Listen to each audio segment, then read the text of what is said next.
Hi, everybody. This is Claire from Junior Achievement. Thank you for joining us today. And today I would like to welcome a very special guest. We have Eduardo Schneider of Schneider Film and Photography. So welcome, Eduardo. How are you today? I'm doing great. Here, a little quarantined. I know. Excellent. So if you could please tell us a little bit, I know you started your own business. So if you could tell us a little bit about what you do, that would be wonderful. Yeah, crisis generates opportunity. And in 2008, I lost my job. And I realized it was time to become an independent contractor. And I started my own photography and film production business. And, here I am, 10, 11, 12 years later, happy being my own boss, having my own company. And that's pretty much how it started. So I always say that sometimes during crisis, we find an opportunity that can change your life to the better. That's absolutely right. So why do you love doing what you do? Well, I'm a creative professional. I've always been a creative person since I was a kid. I always loved to draw and to design. And naturally, I came into photography and film production. And I just love the freedom to create and to be able to generate images and material and content and stories that people like watching and reading on magazines. Right. So what does an average day look like for you then? What is a normal day? Do you have a normal day? No, I don't. Every day in my business, every day is different. And I love the fact that I don't have a routine. But yeah, sometimes I go to bed at 3 o'clock in the morning and have to get up at 7 o'clock in the morning for another photo shoot.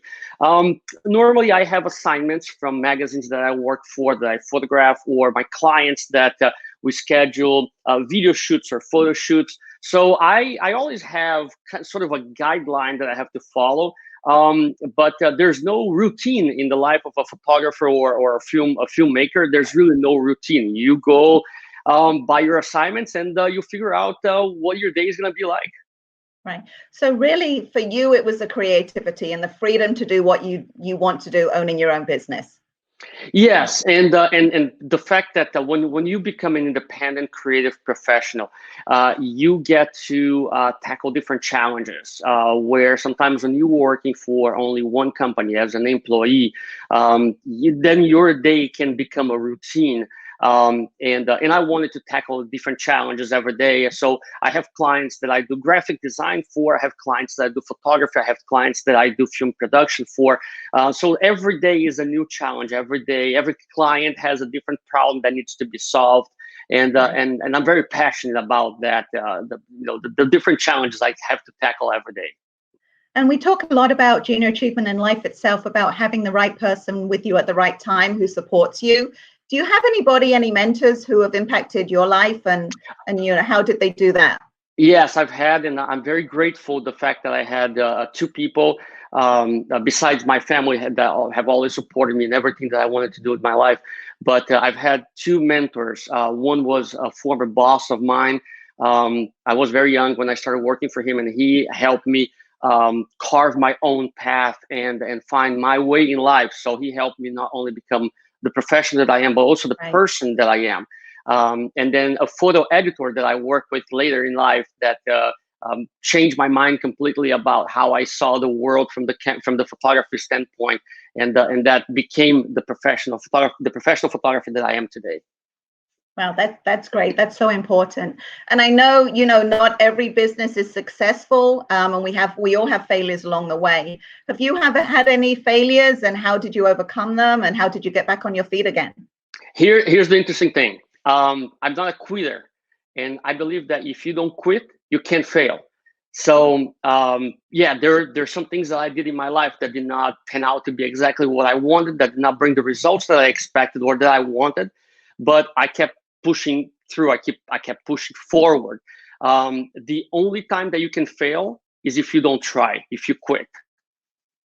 That's absolutely right. That's absolutely right. And why do you think it's important to do this type of thing, to reach out to the next generation? Because if you look at the parts of the world that developed, countries like Germany, countries like Japan, these countries, they dedicated to the next generation after wars, for example. They dedicated to education. They dedicated to training the next generation, to bringing information, useful information for the next generation. So that's why I think that the more information, the more education that we can pass on to the next generation, the more established, the better platform we're creating for them to become the professionals and the human beings that we expect them and we want them to become, when their time comes to be part of a production society.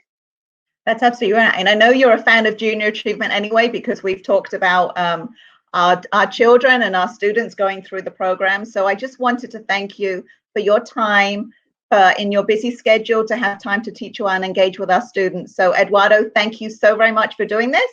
And I appreciate it. Thank you. Thank you for all the Junior Achievement does. And it's always a pleasure. I'm a huge fan. Great. Thank you so much. Thank you.